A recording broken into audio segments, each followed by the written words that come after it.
Hi hello എല്ലാവർക്കും ban വ്ളോഗ്സിൻ്റെ പുതിയൊരു വീഡിയോയിലേക്ക് സ്വാഗതം. അപ്പോൾ ഇതാ നമ്മൾ ഇന്ന് നോക്കാനായിട്ട് പോകുന്നത് പുതിയൊരു കൃഷിയാണ്. അപ്പം നമ്മുടെ ഇഞ്ചി മഞ്ഞളൊക്കെ കൃഷി ചെയ്യുന്നൊരു സമയമാണ്. കിഴങ്ങ് വർഗ്ഗ വിളകളൊക്കെ ഈ ഒരു ടൈമിൽ നമുക്ക് നല്ല രീതിയിൽ കൃഷി ചെയ്തെടുക്കാനായിട്ട് പറ്റും. അങ്ങനെ നോക്കുമ്പോൾ ഇതാ നമ്മുടെ വീട്ടിലുള്ള മീൻ ബോക്സാണ്. നേരത്തെ ഈ ഒരു ബോക്സിൽ നമ്മൾ ഇഞ്ചി ആയിരുന്നു കേട്ടോ കൃഷി ചെയ്തിട്ടുണ്ടായിരുന്നത്. അങ്ങനെ ഇഞ്ചിയൊക്കെ വിളവെടുത്തതിന് ശേഷം കംപ്ലീറ്റ് മണ്ണും നമ്മൾ ഇതിൽ നിന്നും കൊട്ടിക്കളഞ്ഞിട്ടുണ്ടായിരുന്നു. പിന്നെ അതാ നമ്മൾ ഡെയിലി അടിച്ചു വാരുന്ന ഇലകളും അതുപോലെ തന്നെ പറമ്പിൽ നിന്നും കളക്ട് ചെയ്ത കരിയിലയൊക്കെ കൊണ്ടുവന്നിട്ട് ഈ ഒരു ബോക്സ് നിറച്ചിട്ടുണ്ട്. നല്ല രീതിയിൽ ബോക്സ് ഫില്ലാവുന്ന തരത്തിൽ നമ്മൾ കരിയില നിറച്ച് കൊടുക്കണം. കാരണം എന്താണെന്ന് വെച്ച് കഴിഞ്ഞാൽ നമ്മൾ പിന്നെ മണ്ണിട്ട് കഴിഞ്ഞാൽ ഈ ഒരു കരിയില ഒന്ന് താവാനായിട്ടുള്ള ചാൻസ് കൂടുതലാണ്. അതുപോലെ തന്നെ കരിയില ദ്രവിച്ചു തുടങ്ങുന്ന സമയത്ത് പെട്ടെന്ന് തന്നെ അമർന്നു പോകും എന്നുള്ളതാണ്. അതിനാൽ നമ്മൾ എന്ത് ചെയ്യണം, കംപ്ലീറ്റ് കരിയിലയും നല്ല ഫിറ്റായിട്ട് നല്ല ഹൈറ്റിൽ വരുന്ന രീതിയിൽ നമ്മൾ നിറച്ച് കൊടുക്കണം. ഒരു ബോക്സ് ആയിക്കോട്ടെ ചാക്കായിക്കോട്ടെ എന്താണെങ്കിലും നമ്മൾ കരിയില മണ്ണിനേക്കാൾ കൂടുതൽ ഉപയോഗിക്കുന്നുണ്ടെങ്കിൽ അത് വളരെ നല്ലത് തന്നെയാണ്.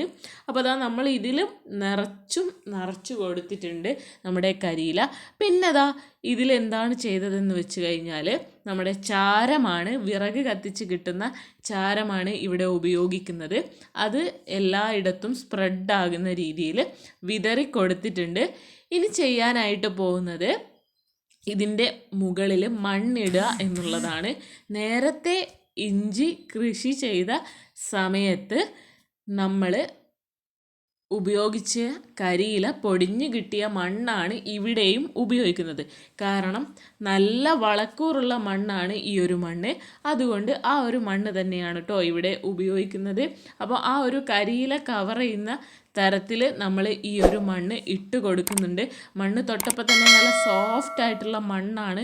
ഈ ഇഞ്ചിയുടെ വേരുകൾക്ക് നല്ല രീതിയിൽ ഓടാനായിട്ട് പറ്റും നമ്മൾ ഇങ്ങനെയുള്ള മണ്ണ് ഉപയോഗിക്കുകയാണെങ്കിൽ.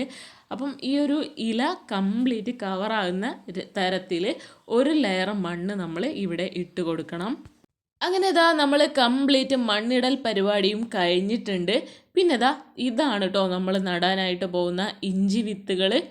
നമ്മൾ വീതിക്ക് 3 വീതമാണ് വെച്ച് കൊടുക്കാനായിട്ട് പോകുന്നത്. അങ്ങനെ നമുക്കിതിൽ ഏകദേശം 9 വിത്തുകൾ വെക്കാം എന്നാണ് കേട്ടോ തോന്നുന്നത്.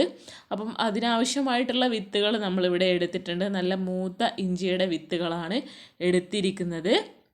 അതുപോലെ തന്നെ ഈ ഒരു ഇഞ്ചി വിത്തുകൾ എടുക്കുന്ന സമയത്ത് നിങ്ങൾക്ക് വേണമെങ്കിൽ ചാണകപ്പാലിൽ മുക്കി ഒന്ന് തണലത്ത് വെച്ച് ഉണക്കിയെടുക്കാവുന്നതാണ്. പെട്ടെന്ന് നമുക്ക് മുള പൊട്ടിക്കിട്ടാൻ വേണ്ടിയാണ് ആ ഒരു രീതി നമ്മൾ ചെയ്യുന്നത്. അപ്പോൾ അതാ ഈ ഒരു രീതിയിൽ ഇത്ര അകലത്തിൽ നമ്മൾ ഇതിൽ വിത്തുകൾ വെച്ച് കൊടുക്കുകയാണ്. അപ്പോൾ ഏകദേശം നമുക്ക് 9 വിത്തുകൾ ഈ ഒരു ബോക്സിനകത്ത് വെച്ച് കൊടുക്കാനായിട്ട് പറ്റും എന്നുള്ളതാണ്. ഇഞ്ചി വിത്തുകൾ വെച്ചതിന് ശേഷം വിത്തുകൾ മൂടുന്ന തരത്തിൽ നമ്മൾ വീണ്ടും അതിൻ്റെ മുകളിലായിട്ട് മണ്ണിട്ട് കൊടുക്കുകയാണ് ചെയ്യുന്നത്. അതേ മണ്ണ് തന്നെയാണ് ഇതിൽ ഉപയോഗിക്കുന്നത്.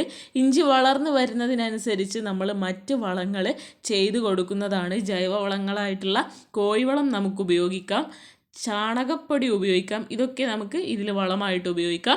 അങ്ങനെ മണ്ണിട്ടതിന് ശേഷം അതിൻ്റെ മുകളിൽ നല്ലൊരു കട്ടിയുള്ള ലെയറായിട്ട് കരിയില വെച്ചാണ് പുതയിട്ട് കൊടുക്കുന്നത്. അപ്പോൾ ഇത്രയേ ഉള്ളൂ കേട്ടോ ഈ ഒരു വീഡിയോ ഇഷ്ടപ്പെട്ടാൽ ലൈക്ക് ചെയ്യുക.